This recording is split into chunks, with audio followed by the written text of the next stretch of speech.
우리가 성경을 대할 때 염두에 두어야 할 것이 있는데요. 성경, 특히 구약은 이스라엘이라고 하는 나라의 역사를 통해 하나님의 뜻을 계시한 책이기 때문에 역사 기록이 굉장히 중요하긴 합니다만 비교적 역사를 객관적으로 서술하려고 노력한 역사책이지는 않다는 것입니다. 성경은 비교적 정확한 역사 기록을 후대에 전달하려는 목적으로 기록된 책이 아니라 하나님께서 어떠한 일을 행하셨는지 그리고 그것을 통해 하나님이 어떠한 분이신지를 드러내려는 목적으로 기록한 책입니다. 한마디로 성경은 하나님이 어떤 분이신지를 밝히려는 이른바 신학적 관점에서 기록된 책이라는 사실을 염두에 두고 우리가 성경을 읽을 필요가 있습니다. 그런 신학적인 관점을 따라 기록된 대표적인 본문이 바로 지난 2주간에 걸쳐서 살펴보았던 여호수아 7장과 8장에 기록된 아이성 정복 기사인데요. 지난주에 말씀드렸던 것처럼 사실 가나안 땅 중부 지역에서 가장 중요한 성을 들라면 베델성을 들 수 있습니다. 당연히 성경에서 훨씬 더 빈번하게 나오는 유명한 지역도 지명도 바로 베델이지요. 따라서 일반적인 역사 기술 방식을 따라 가나안 땅 중부 정복 기사가 기록되었다면 당연히 아이성 전투는 비중이 작게 그려졌을 것이고 베델성 정복에 관한 기사가 훨씬 더 비중이 있게 그려졌을 것입니다. 그런데 성경은 과감하게 베델성 정복 기사를 걷어내고 아이성 정복 기사를 무려 2장에 걸쳐서 아주 길게 기록을 하고 있지요. 왜냐하면 신학적인 관점에서 보자면 아이성 정복 기사가 훨씬 더 중요한 내용을 담고 있기 때문입니다. 아이성 정복 기사야말로 하나님께서 주도하시는 가나안 정복 전쟁이 어떠한 전쟁인지를 여실히 보여주는 아주 중요한 기사이기 때문에 가나안 땅 중부에서 이루어진 많은 전쟁 중에서도 특별히 취사 선택되어 가장 비중 있게 기록이 된 것입니다. 그런 점에서 보자면 오늘 우리가 읽은 9장의 기브온 거민 항복 기사도 그런 신학적인 관점에서 취사 선택된 기사입니다. 9장의 기브온 거민 항복 기사는 가나안 정복 전쟁을 치르는 과정 중에 이스라엘의 하나님 여호와께 투항한 민족들은 진멸당하지 않고 보존되었음을 보여주는 그런 기사입니다. 즉 가나안 정복 전쟁은 한간의 오해처럼 모든 인종을 쓸어버리는 그런 인종 말살 전쟁이 아니라 공의와 정의로 가나안 땅을 다스리고자 하는 하나님의 뜻을 가나안 땅에 이식하는 전쟁이었기 때문에 누구든지 이스라엘의 하나님께로 전향하기만 하면 구원받고 이스라엘의 일원이 될 수 있었음을 보여주는 그런 기사가 바로 이 가나안 거민 항복 기사인 거죠. 그것을 아주 잘 보여주는 사례가 여호수아에 2번 나오는데 하나는 라합 가문의 회심, 라합 가문이 구원받은 이야기고요. 또 다른 하나의 이야기가 오늘 우리가 살펴볼 기브온 거민 구원 이야기인 것입니다. 오늘 이 시간에는 멸망을 목전에 둔 기브온 거민이 어떻게 구원받아서 하나님 백성 공동체 일원이 될 수 있었는지, 하나님께서 베푸신 그 구원의 은혜와 또 그 은혜에 어떻게 응답하며 살아야 하는지를 살펴보면서 함께 은혜를 나누고자 하는데요. 먼저 우리 함께 오늘 본문 도입에 해당하는 1절 2절 말씀을 한 목소리로 읽어보도록 하겠습니다. 1절 2절 말씀 함께 읽겠습니다. 시작. 2일 후에 요단 서쪽 산지와 평지와 레바논 앞 대해 연안에 있는 헷 사람과 아모리 사람과 가나안 사람과 브리스 사람과 히위 사람과 여부스 사람의 모든 왕들이 이 일을 듣고 모여서 일심으로 여호수아와 이스라엘에 맞서서 싸우려 하더라. 자, 1절에 나오는 요단 서쪽 산지와 평지, 레바논 앞 대연안은 사실 요단 서편 가나안 땅 전체를 가리키는 그런 표현인데요. 따라서 1절, 2절은 9장의 도입뿐만이 아니라 9장에서부터 11장까지 기록되어 있는 가나안 남부 전쟁과 북부 전쟁 전체를 도입하는 일종의 서론이라고 할 수 있습니다. 그렇게 가나안 남부와 북부에 거주하고 있던 헷 사람, 아모스 사람, 아모리 사람, 브리스 사람, 히위 사람, 여부수 사람의 모든 왕들이 이 일을 듣고, 무슨 일이냐면 여리고성 전투와 베델과 아이를 포함한 가나안 중부 전쟁에 대한 소식을 듣고 난 다음에 어떻게 하기로 결정을 하냐면요, 그 이스라엘에 맞서 연합전선을 형성하기로 그렇게 결정을 하지요. 지난 주일에 말씀드렸던 것처럼 아간의 범죄로 인해서 이스라엘이 아이성 전투에서 한번 패배를 경험을 하지 않습니까? 그랬더니 그 전에는 이스라엘의 진격 앞에 다 마음이 녹아내려서 대적할 엄두를 내지 못하던 가나안 도시국가 왕들이 이스라엘과 대적할 용기를 얻게 된 그런 상황으로 전쟁의 양상이 변화된 것입니다. 그런데 가나안 도시국가 왕들의 이러한 반응은 단순히 자신들의 나라를 침략해 들어온 외국 군대에 대한 단순한 반응이라고 볼 수는 없습니다. 지금 가나안 땅은 어떤 공격을 받고 있는 것이냐면요, 하나님 나라가 침투해 들어가는 복된 공격을 받고 있는 상황인 것입니다. 여러분, 하나님 나라의 침투가 복된 공격인 이유는 그 땅을 묶고 있던 포악과 강포의 통치를 몰아내고 공의와 정의, 자비와 긍휼의 통치가 진격에 들어가는 그런 진격이기 때문에 하나님 나라의 침투는 복된 공격인 것이죠. 마치 2차 세계대전 시에 유럽을 장악하고 있던 히틀러의 나치 세력을 몰아내기 위한 연합군이 노르만디 상륙 작전을 통해서 나치군을 몰아내기 시작한 것처럼요. 또는 6.25 한국전쟁 시에 유엔 연합군이 인천 상륙 작전을 통해서 한반도 전역을 거의 장악했던 북한군을 밀어붙이기 시작한 것처럼 이스라엘의 가나안 진격은 가나안 땅 수많은 주민들을 고통으로 몰아넣고 있던 가나안 도시국가 체제를 몰아내고 그 땅의 참 자유와 평화를 일구기 위한 복된 진격이었던 것입니다. 자, 그런데 하나님 나라의 그 복된 공격은 3500년 전 가나안 땅에서만 일시적으로 일어난 공격이지 않습니다. 태초부터 지금까지 하나님 나라는 혼돈과 공허로 가득한 땅, 악의 물결이 넘실대던 어둠의 땅을 빛으로 가득한 평화의 땅으로 변화시키기 위한 거룩한 육박을 계속해서 감행을 하고 있는 거죠. 따라서 태초부터 지금까지 모든 인류는 하나님 나라의 그 복된 공격 앞에서 어떻게 응답하고 어떻게 반응해야 하는지 그 선택의 갈림길에 모든 인류, 모든 사람이 다 서 있는 것입니다. 그때 그곳에 있던 가나안 거민들뿐만 아니라 지금 이곳에 있는 우리 역시도 우리 삶에 육박해 들어오는 하나님 나라의 그 복된 공격 앞에서 어떻게 반응하고 또 어떻게 응답하는지에 따라서 구원받을 것이냐, 멸망당할 것이냐, 영생을 얻을 것이냐, 영벌에 처하게 될 것이냐가 결정되는 것입니다. 셰익스피어가 지은 햄릿이라고 하는 작품에서요, 아주 유명한 대사가 나오지요. 어떤 대사 알고 계십니까? 사느냐 죽느냐 그것이 문제로다 라고 하는 대사처럼 하나님 나라의 거룩한 공격은요, 모든 인류를 이 질문 앞에 세우는 거죠. 사느냐 죽느냐, 이 두 갈림길 앞에 서게 만드는 공격이 바로 하나님 나라의 공격인 것입니다. 오늘 본문에도 하나님 나라 공격 앞에서 나타나는 이 두 가지 반응이 기록되어 있는데요, 하나님 나라가 공격에 들어올 때는 반응이 두 가지일 수밖에 없는 거죠. 하나님 나라를 항복하고 하나님 나라를 받아들일 것이냐, 아니면 하나님 나라에 저항할 것이냐, 이 두 가지 반응일 수밖에 없는데, 첫 번째 반응 어떤 반응이냐면요, 1절 2절에 나온 대로 하나님 나라의 그 거룩한 육박을 그 통해서 이루고자 하신 하나님의 통치를 거부하고 하나님 나라에 맞서 싸우려고 하는 반응이 이제 1절 2절에 기록되어 있는 거죠. 대다수 가나안 도시국가 왕들이 이 반응을 선택을 했고요, 사실 이 반응이 가나안에서 대세라고 할 수 있습니다. 가나안 땅에서만 대세이지 않고 지금 오늘을 살아가는 이 세상에서도 하나님의 통치를 거절하고 하나님 나라를 거부하고 거절하는 흐름이 사실상 대세라고 볼 수 있겠습니다. 자, 그런데 그런 대세를 거슬러 전혀 다른 반응을 보인 무리들이 있는데요, 우리 함께 오늘 본문 3절에서 6절까지의 말씀을 한 목소리로 읽어보도록 하겠습니다. 3절에서 6절까지의 말씀입니다. 시작. 기브온 주민들이 여호수아가 여리고와 아이의 행한 일을 듣고 꾀를 내어 사신의 모양을 꾸미되 헤어진 전대와 헤어지고 찢어져서 기운 가죽 포도주 부대를 나귀에 싣고 그 발에는 낡아서 기운 신을 신고 낡은 옷을 입고 다 마르고 곰팡이가 난 떡을 준비하고 그들이 길갈 진영으로 가서 여호수아에게 이르러 그와 이스라엘 사람들에게 이르되 우리는 먼 나라에서 왔나이다. 이제 우리와 조약을 맺읍시다 하니. 여러분, 대세를 거슬러 대다수 가나안 도시국가 왕들과는 전혀 다른 반응을 보인 사람들이 등장하는데, 그 사람들이 누구냐면 바로 기브온 주민들입니다.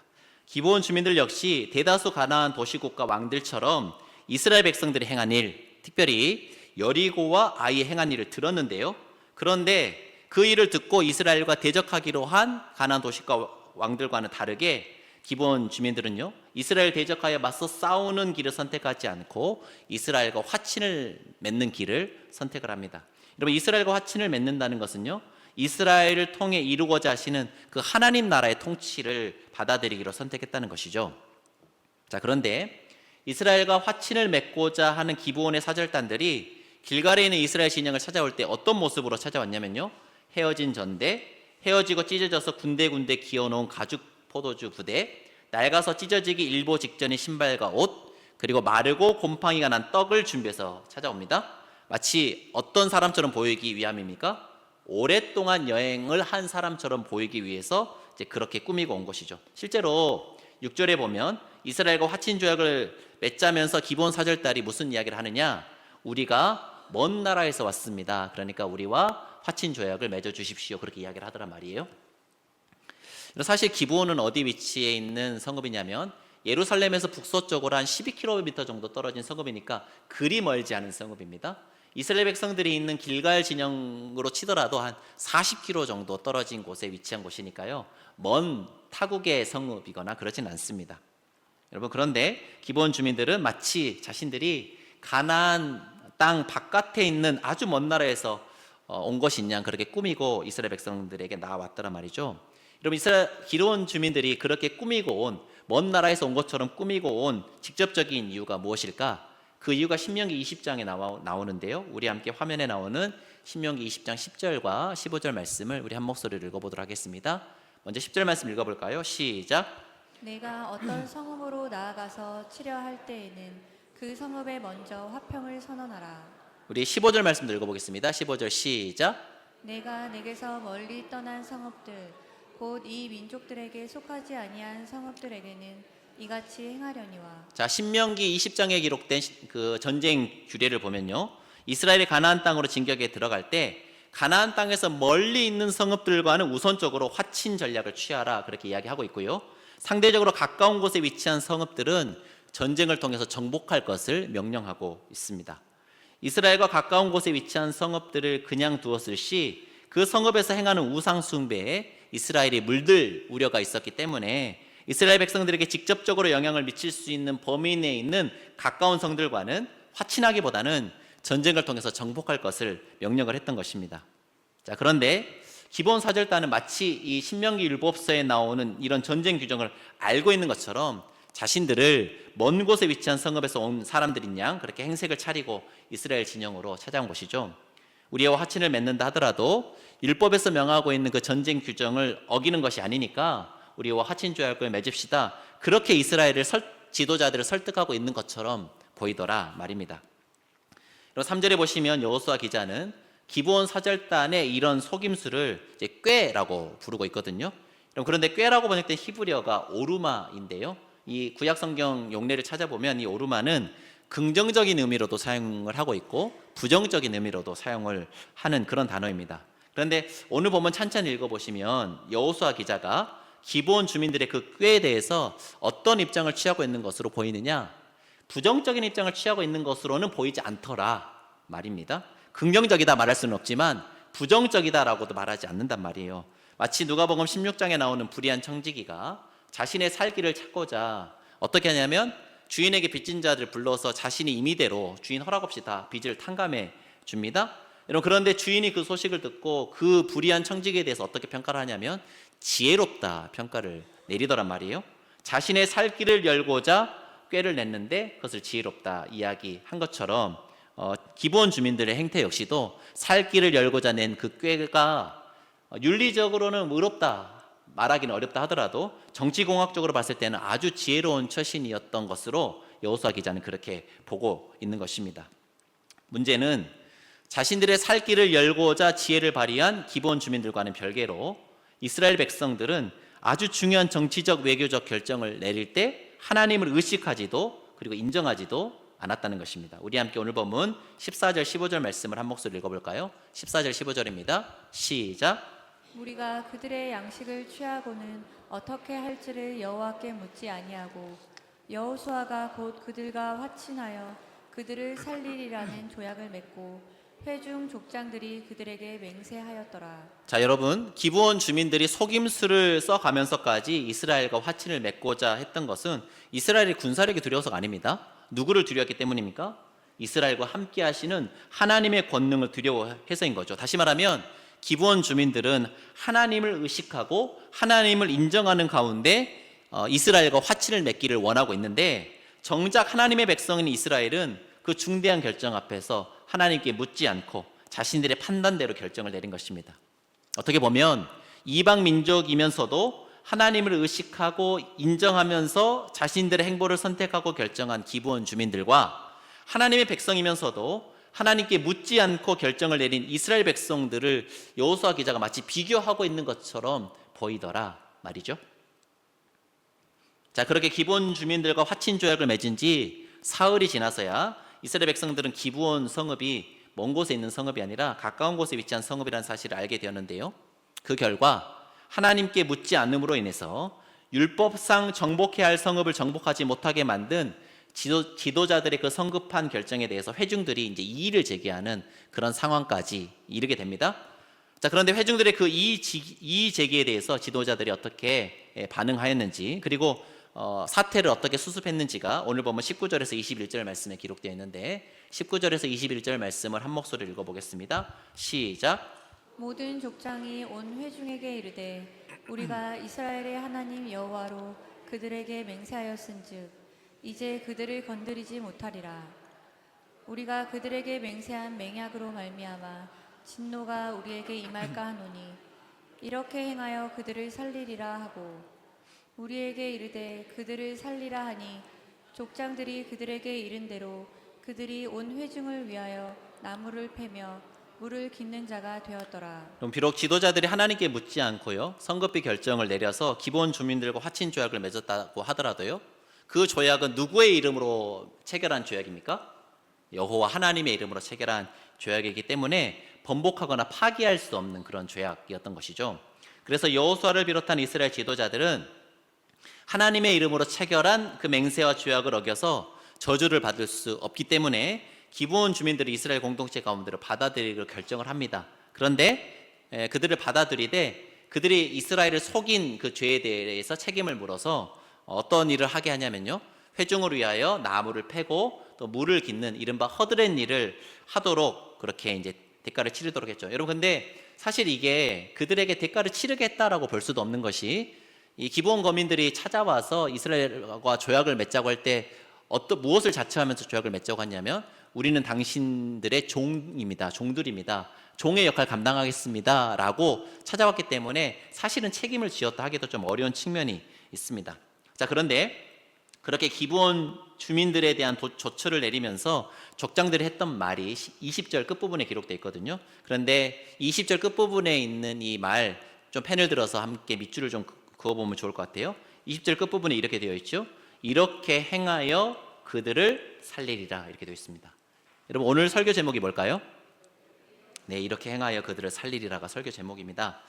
여러분, 비록 이 말이 이스라엘 회중들을 향한 족장들의 말이긴 합니다만, 저는 이번 한 주간 오늘 본문의 말씀을 ABC 하면서요, 이 문구, 이 표현이 계속해서 제 마음을 맴돌았습니다. 왜냐하면 이 말이 단순히 사람의 말로 느껴지지 않고 하나님의 마음이 담겨있는 그런 말처럼 저에게 다가왔기 때문입니다. 이렇게 행하여 그들을 살리리라. 저는 이 말씀에 어떤 하나님의 마음이 담겨있다 느껴졌냐면, 어떻게 해서든 그들을 살리고자 하시는 하나님의 마음, 한 사람이라도 더 구원하고자 하시는 하나님의 간절한 마음이 이 표현, 이렇게 행하여 그들을 살리리라라는 이 문구에 담겨있다라는 생각이 들었습니다. 자, 그러고 나니 오늘 본문이 어떻게 보이기 시작했느냐, 살아계신 하나님의 권능에 대한 소식을 듣고 이스라엘의 종이 되어서라도 어떻게 해서든지 멸망을 피하고자 했던 그 기브온 사람들의 열심과 어떻게 해서든 그들을 살리고자 하시는 하나님의 마음이 공명해서 이루어진 아름다운 하모니로 오늘 본문이 보이기 시작했습니다. 어떻게 해서든 하나님이 백성이 되고자 했던 기브온 주민들의 열심과 어떻게 해서든 그들을 살리고자 하시는 하나님의 열심이 하나로 합해져서 죽어 마땅했던 이방 족속이 이스라엘 공동체 일원이 되는 은혜를 누리게 된 것입니다. 그렇게 기브온 사람들을 이스라엘 공동체 일원으로 받아들이면서 족장들이 회중들에게 한 이야기는, 그들이 이스라엘의 종이 되어서 회중으로의 나무를 패며 물을 기를 것이다, 그렇게 이야기했습니다만, 여러분, 이 말이 그 각 집안마다, 이스라엘 각 집마다 기브온 사람들이 들어가 가지고 야, 너 물 길러와, 너 나무 패, 이렇게 시킬 수 있다는 말입니까? 그렇지 않다는 거예요. 여러분, 실제로 여호수아가 기브온 족속들에게 무슨 일을 맡겼느냐, 이스라엘 백성들의 종으로서 허드렛 일을 하라고 그 일을 맡긴 것이 아니라, 여호수아가 조처를 취해서 기브온 족속들에게 무슨 일을 맡겼는지가 읽지는 않았습니다만 9장의 마지막 절인 27절에 기록되어 있거든요. 우리 함께 27절 말씀을 한 목소리로 읽어보도록 하겠습니다. 27절입니다. 시작. 그날에 여호수아가 그들을 여호와께서 택하신 곳에서 회중을 위하여 여호와의 제단을 위하여 나무를 패며 물을 깃는 자들로 삼았더니 여러분, 오늘 오늘까지 이르니라. 실제로 나무를 패며 물을 깃는 일을 맡겼는데 어디서 그 일을 감당하게 했습니까? 하나님께서 택하신 곳, 즉 성막과 성전, 하나님의 임재가 있는 성막과 성전에서 그 일을 감당하게 했더라 말이죠. 여러분, 멸망당에 마땅했던 이방 족속들이었는데요, 어떻게 해서든 그들을 살리시려는 하나님의 은혜가 임하자 그 이방 족속이 어떠한 존재로 변화되었다는 것입니까? 하나님의 성전을 섬기는 거룩한 직분자가 되었다는 것입니다. 그래서요, 나중에 성전이 예루살렘에 세워지기 전에 솔로몬이 왕이 오른 다음에 하나님께 은혜를 구하면서 일천 번제를 드리는 장면 우리가 잘 알잖아요. 열왕기상 3장에 나오는. 여러분, 그런데 솔로몬이 일천 번제를 드렸던 그 산당이 어디에 있는 산당인 줄 아십니까? 기브온 산당입니다. 기브온 산당. 여러분, 그러니까요, 어떻게 해서든 그들을 살리시려는 하나님의 은혜로 말미암아 기브온 주민들이 하나님의 성전의 일을 감당하는 자들이 되자, 원래 기브온 성은 멸망당에 마땅한 이방 성읍이었거든요. 근데 그 성읍이 무엇으로 변했냐면 하나님께 예배드리는 거룩한 성소로 변한 것입니다. 나중에 성전에서 나무를 패고 물을 깃고 기타 여러 가지 봉사를 감당했던 비이스라엘 출신의 성전 일꾼들을 뭐라고 불렀냐면 느디님 사람들이라고 불렀거든요. 이 기브온 족속들이 느디님 사람들의 이제 중심 족속이 되었고, 기타 다른 여러 사람들이 또 합류해서 성전에서 봉사하는 느디님 사람들이 되었는데, 여러분, 그런데 이 느디님 사람들의 명맥이 어디까지 이어지냐면 바벨론 포로기 때도 이어지고요, 포로기 이후까지도 이어집니다. 여러분, 실제 이스라엘 정통 이스라엘인이라고 할 수 있는 이스라엘의 북이스라엘 10지파 사람들은 주전 722년에 아수르에서 멸망당하고 난 다음에 다 흩어져 가지고요, 명맥을 찾아볼 수 없게 되었고, 남유다의 2지파, 유다 지파와 베냐민 지파는 살아남아서 명맥을 이어가는데, 이방 족속이었던 기브온 족속이요, 이스라엘의 일원이 되어서 바벨론, 아수르에게 북이스라엘이 멸망할 때도, 바벨론에 의해서 남유다가 멸망할 때도 바벨론 포로에도 살아나고 포로 귀환 이후에도 살아남아서 하나님께 귀하게 쓰임받는 사람들이 되었거든요. 나중에 포로 귀환한 다음에 성전을 재건하고 예루살렘 성벽을 재건하는 일에도 이 느디님 사람들이 아주 귀하게 쓰임을 받는다는 사실을 포로기 이후 역사서를 통해서 우리가 알 수 있습니다. 비록 여호수아 당대에는 이방 족속에 불과했으나 어떻게 해서든 그들을 살리시려는 하나님의 놀라운 은혜로 말미암아 후대에는 이스라엘 중에 이스라엘인이 되는 은총을 이 기브온 족속들이 누리게 되었던 것입니다. 가나안 도시국가의 지배층으로서 자신들이 누리는 모든 기득권을 다 내려놓고 어떻게 해서든 하나님께 전적으로 항복하여 종이 되어서라도 하나님의 백성이 되기를 원했던 기브온 거민들의 그 마음을 아주 잘 담고 있는 시편의 한 구절을 우리 함께 읽는 것으로 설교의 결론을 대신할까 하는데요, 우리 함께 마지막으로 화면에 나오는 시편 84편 10절 말씀을 한 목소리로 읽어보도록 하겠습니다. 시작. 주의 궁정에서의 한 날이 다른 곳에서의 첫날보다 나은즉 악인의 장막에 사는 것보다 내 하나님의 성전 문지기로 있는 것이 좋사오니. 사랑하는 성도 여러분, 아무리 세상에서 잘 나가고 좋은 것들을 누리고 있다 할지라도요, 그것들이 하나님과 무관한 것이라면 사실 아무런 소용이 없는 것입니다. 약간의 즐거움 줄 수 있고 약간의 편리함을 줄 수 있으나 그것들이 아무런 소용이 없는 이유는 왜 그렇습니까? 이 세상에서 누리는 그것들이 우리를 영원한 구원으로 결코 인도하지 못하기 때문에 그렇습니다. 오늘 본문에서 만난 기브온 족속들처럼 내 하나님의 성전에서 문지기 역할을 감당한다 하더라도 악인의 장막에서 첫날을 사는 것보다 주의 궁정에서의 한 날이 더 귀하고 소중하고 의미 있음을 알고 우리를 유혹하는 세상의 헛된 모든 것들을 다 내려놓고 어떻게 해서든 우리를 살리시기 위해 당신의 생명까지 내어주신 주님의 그 은혜를 붙들면서 주님 한 분만을 간절히 바라고 주님 한 분만을 사모하고 주님 한 분만을 의지하면서 거룩한 하나님 나라 백성으로 당당히 살아나갈 때 하나님께서 우리 삶 가운데 늘 함께 해주셔서 아름다운 은혜로 우리를 채우실 것이고 날마다 풍성한 은혜 속에 믿음의 길 끝까지 걸어가 영원한 하나님 나라 백성이 되는 은총을 우리에게 허락해 주실 것입니다. 바라기는 우리 사랑하는 한강의 모든 성도님들, 악인의 장막에서 떵떵거리며 사는 첫날보다 하나님 나라 그 하나님의 성전에서 한 날 그곳에서 내가 성전의 문지기 같은 일을 감당하다 하더라도 하나님 나라 백성으로 사는 것이 더 귀한 것임을 알고 이 땅에서의 모든 것들 다 사도 바울처럼 배설물로 여기고 해로 여기고 예수 그리스도라는 지식 붙들고 주님 한 분만 의지하며 살아가시는 기억과 복된 한강의 모든 성도님들 다 되시기를 주님의 이름으로 간절히 축원합니다. 우리 말씀 생각하시면서 함께 찬양하실 때 주님 내가 주의 장막을 사모합니다라고 하는 찬양하기 원하는데요. 오늘 제가 마지막 읽었던 시편 84편 10절의 가사 그대로가 담겨있는 찬양입니다. 주님 내가 주님의 장막을 사모합니다. 넘겨주시죠. 계속해서 넘겨주시기 바랍니다. 오직 주님의 임재만을 갈망하며 나아갈 때 우리가 고백했던 고백이죠. 주의 집에서의 하루가 다른 곳의 첫날보다 좋으니 주님의 은혜로 우리의 삶을 붙들어 주시고 날마다 그 사랑 안에 머물며 주님의 사랑을 노래하며 살아가게 하여 주옵소서. 내가 바라는 한 가지 소원이 있는데 날마다 주님의 그 은혜 안에 머물고 주님의 아름다우심 보면서 주님의 집에서 주님의 전에서 주님과 함께 동행하며 주님의 사랑을 누리며 살아가는 이것이 나의 간절한 소원이고 소망입니다. 결단하는 마음 담아서 우리 함께 찬양하며 나가도록 하겠습니다. 주님 내가 주의 장막을 주님 내가 주의 장막을 사모합니다. 오직 주의 임재를 갈망합니다.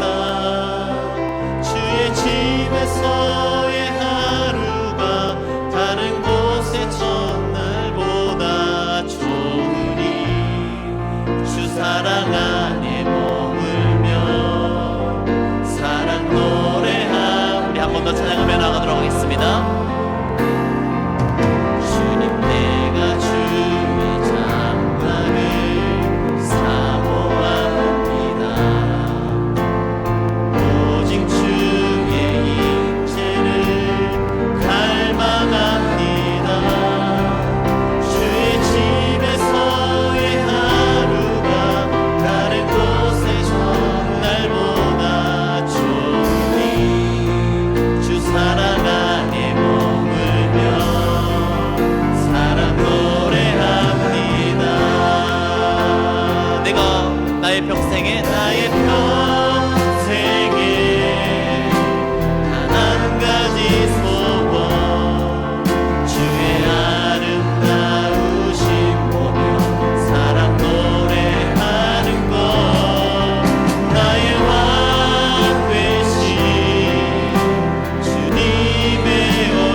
사랑과 자비가 풍성하신 하나님, 어떻게 해서든 우리를 구하고 살리시려고 그 아들의 생명까지 내어주신 놀라운 은혜를 인하여 감사와 찬양을 올려드립니다. 날마다 주님의 그 놀라운 은혜와 사랑 의지하여 주님의 백성답게 살아가는 우리 모두가 되게 하여 주옵소서. 어떻게 해서든 멸망의 길을 벗어나 하나님 나라 백성이 되기를 간절히 사모했던 기브온 족속들의 열심이 우리의 열심이 되게 하여 주옵소서.